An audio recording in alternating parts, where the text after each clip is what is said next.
오늘 본문 말씀은 먼저 16절에서 여호와께서 우상 숭배에 빠져 돌이키지 않는 백성들을 위하여 예레미야에게 중재 기도를 하지 말 것을 먼저 명령하신 후에 17절부터 마지막 29절 말씀까지 이 16절의 말씀, 기도하지 말라는 그 말씀을 뒷받침하는 이 백성들의 타락에 대한 말씀이 계속해서 이어집니다. 16절의 말씀입니다. 그런즉 너는 이 백성을 위하여 기도하지 말라. 그들을 위하여 부르짖어 구하지 말라. 내게 간구하지 말라. 내가 내게서 듣지 아니하리라. 예레미야는 선지자였습니다. 이 보통 선지자들이 하는 일이 무엇이었냐면 하나님께서 주신 말씀을 백성에게 전달하는 역할을 했습니다. 그리고 이 선지자들은 때로는 백성들을 대신해서 하나님께 중보의 기도 또 중재의 기도를 드리는 역할을 하기도 했습니다. 그런데 오늘 본문 말씀에서 하나님께서는 예레미야에게 직접 말씀을 하십니다. 백성들을 위하여 기도하지 말라. 왜냐하면 이제는 그 백성들의 우상 숭배가 도를 넘었기 때문입니다. 그래서 17절 말씀부터 그들이 어떻게 하나님의 또 말씀을 불순종하고 어떻게 하나님의 뜻을 거스렀는지 또 자세하게 말씀을 하고 계십니다. 18절 말씀입니다. 자식들은 나무를 줍고 아버지들은 불을 피우며 부녀들은 가루를 반죽하여 하늘의 여왕을 위하여 과자를 만들며 그들이 또 다른 신들에게 전제를 부음으로 나의 노를 일으키느니라. 이스라엘 백성들은 가나안 땅에 들어오게 돼서 하나님께서 금하신 것을 하였습니다. 그것은 무엇이었냐면 바로 우상 숭배였습니다. 이스라엘 백성들이 또 여호수아와 갈렙을 또 필두로 해서 가나안 또 땅에 입성하게 될 때 모세가 특별히 당부를 한 말씀이 있습니다. 그것은 무엇이냐면 나 위에 다른 신을 섬기지 말라는 것과 그 땅에 있는 우상 또 이방 여인 우상 숭배를 하지 말고 이방 여인들과 또 혼인하지 말라는 것이었습니다.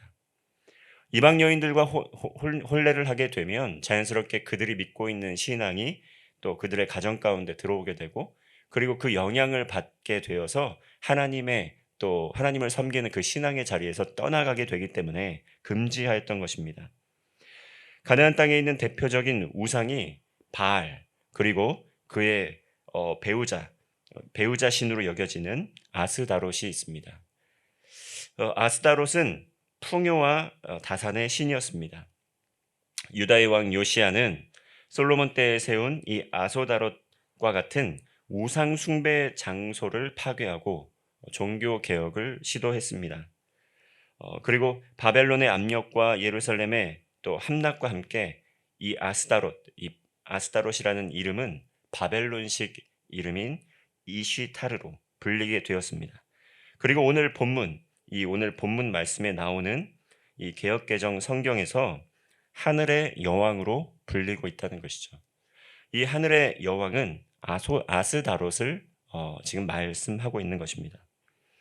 생명과 생수의 근원은 어디에서부터 나오는 것이었습니까? 우리는 성경의 말씀을 통해서 계속 듣고 배웠기 때문에 알고 있습니다. 우상신이 아니라 이방의 그 신으로부터 생명과 생수의 근원이 또 시작되는 것이 아니라 바로 하나님이시라는 것을 우리는 말씀을 통해서 너무 잘 알고 있습니다. 진정한 풍요를 주시는 분, 그것은 이방 신이 아니었고 바로 하나님이셨다는 것입니다. 이것을 혼동하면 안 되었다는 것이죠. 그런데 백성들은 가나안 땅에 있는 신을 경배하고 또 그들을 위하여 정성껏 제물을 준비하였다라고 말씀을 하는 것입니다. 제물을 정성껏 준비할 뿐만 아니라 제물을 또 정성껏 준비해서 그들에게 바쳤다라는 것이죠. 그 제물을 이방 신에게 우상 숭배를 하는 그들에게 정성껏 제물을 준비하여서 바치는 그들의 마음, 하나님 보시기에 매우 악하였다라는 것입니다. 모든 것은 어디에서부터 나온 것입니까? 하나님께서 주신 것이었고 가나안 땅에 입성하게 된 이스라엘 백성들도 하나님의 은혜로 광야의 40년 여정을 잘 마치고 가나안 땅에서 땅 분배를 모두 마치고 또 지금까지 살아왔음에도 불구하고 그 은혜를 잊었다라는 것이죠. 그리고 통일 왕국을 이루었고 우상 숭배의 길에 나아가면서부터 남과 북으로 갈라지게 되고 북이스라엘이 멸망을 했고 이제는 남유다의 멸망의 위기 가운데 있다라는 것입니다. 이들은 점점 하나님을 떠나서 하나님의 말씀을 귀 기울이지 않고 상황과 환경, 위기의 상황과 환경에 함몰이 되어서 그 땅에 있는 신들을 더욱더 의지하게 되었다는 것입니다. 요시야 왕이라는 그 왕을 통해서 종교 개혁도 하고 말씀의 회복을 위한 노력도 하였지만 그들의 죄를 짓는 그 관성을 이길 수 없을 만큼 죄가 관영했다는 것입니다. 20절의 말씀입니다. 그러므로 주 여호와께서 이와 같이 말씀하시니라. 보라, 나의 진노와 분노를 이곳과 사람과 짐승과 들나무와 땅의 소산에 부으리니 불같이 살라지고 꺼지지 아니하리라 하시니라. 백성들은 사람과 짐승, 나무와 곡식이 풍성하기를 바라면서 의지했던 것이 어떤 것이냐면 바로 우상 숭배의 길이었습니다. 그런데 오히려 우상 숭배는 하나님의 진노를 불러일으키게 되고 하나님의 심판을 불러왔다라고 말씀을 하는 것입니다. 오늘날 우리의 삶에 진정으로 의지해야 할 것은 무엇입니까? 상황과 환경이 또 우리의 삶에 고난과 고통이 뒤따르게 될 때, 그리고 또 여러 가지 재난의 연속이 반복될 때 우리가 의지하며 나아가야 할 곳은 어디입니까?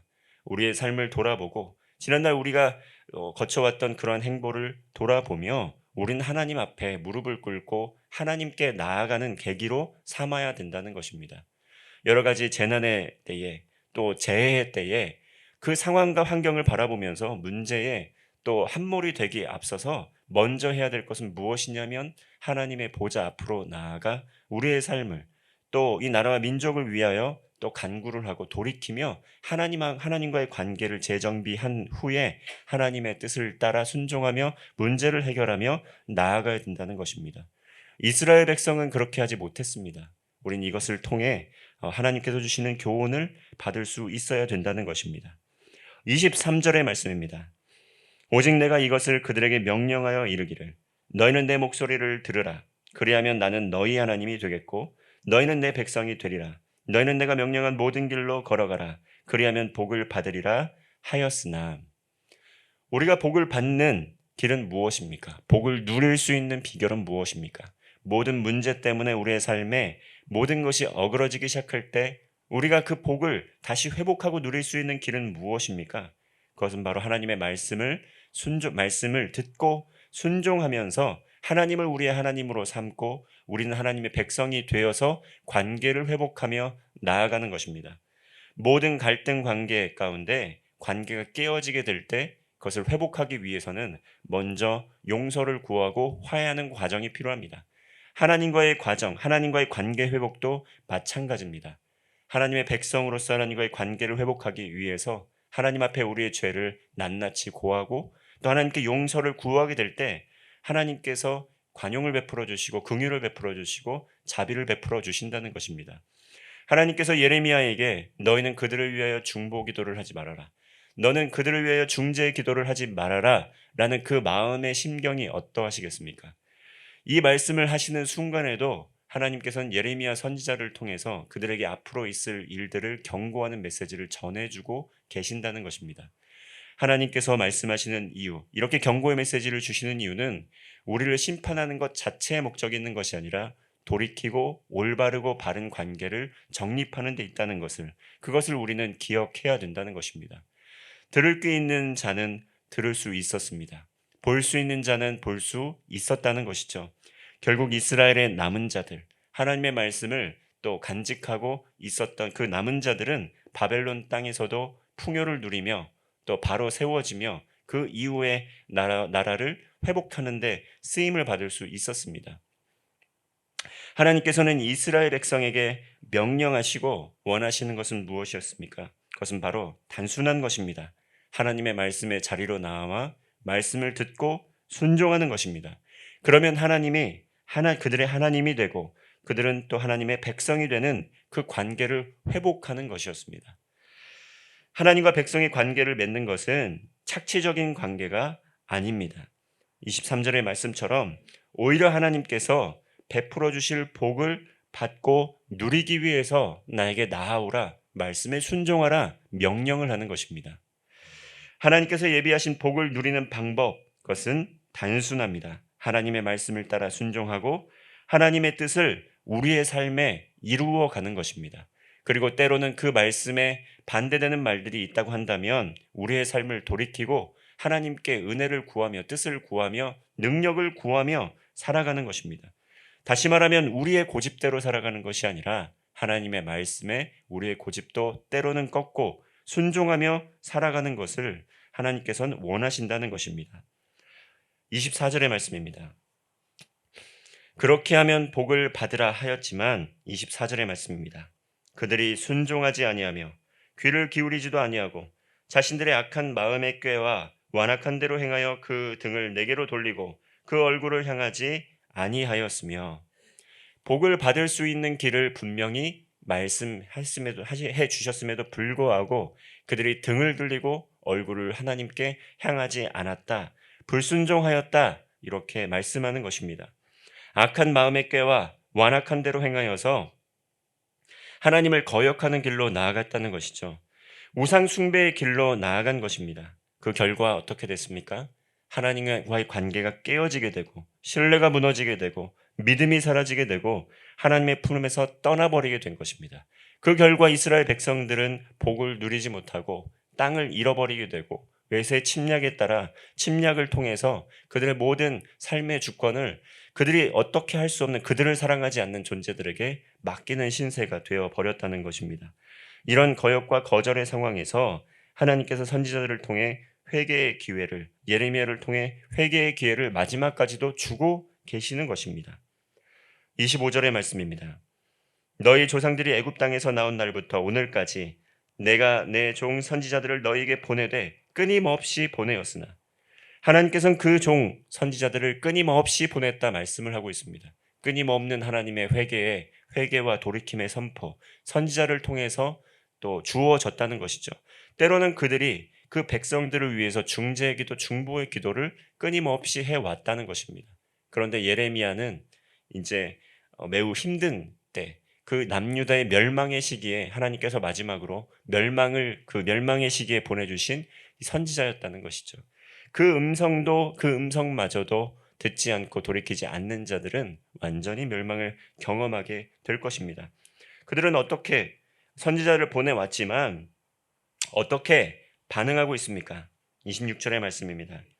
너희가 나에게 순종하지 아니하며 귀를 기울이지 아니하고 목을 굳게 하여 너희 조상들보다 악을 더 행하였느니라. 끊임없이 선지자들을 통해서 그 간절한 마음으로 회개 선포를 전해 주셨지만 끝까지 순종하지 않고 귀를 기울이지 않고 목을 굳게 하였다, 교만하였다는 것입니다. 조상들보다 더 큰 악을 행하였다는 것입니다. 이전보다도 더 큰 악을 행하였다는 것이죠. 더 끊임없이 더 자주 선지자를 통해 회개의 말씀을 주셨지만 더 큰 악으로 저항하고 불순종했다는 것입니다.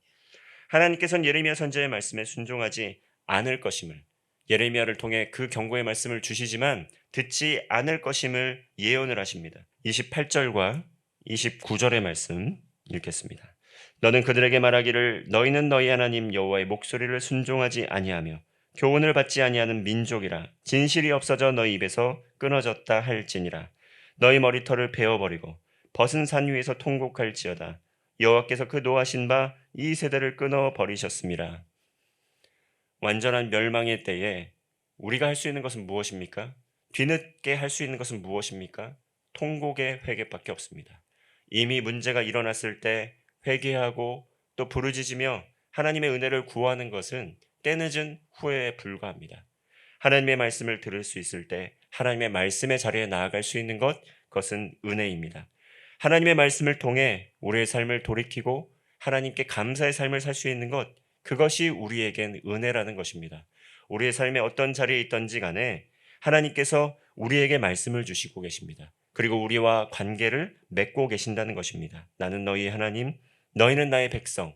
말씀의 자리에선 관계의 회복이 일어납니다. 우리의 고집대로 살아가는 것이 아니라 고집을 끊고 하나님의 말씀에 순종하며 살아가게 될 때 하나님께서 장구히 끊이지 않는 복을 허락하여 주실 것입니다.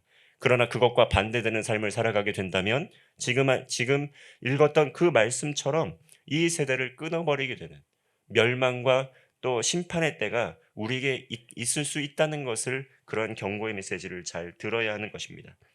하나님께서는 하나님과 교회의 관계를 부부의 관계로 말씀하셨습니다. 건강한 부부는 서로 존경하고 사랑하고, 남편은 아내를 사랑하고 아내는 남편을 존경하고 사랑합니다.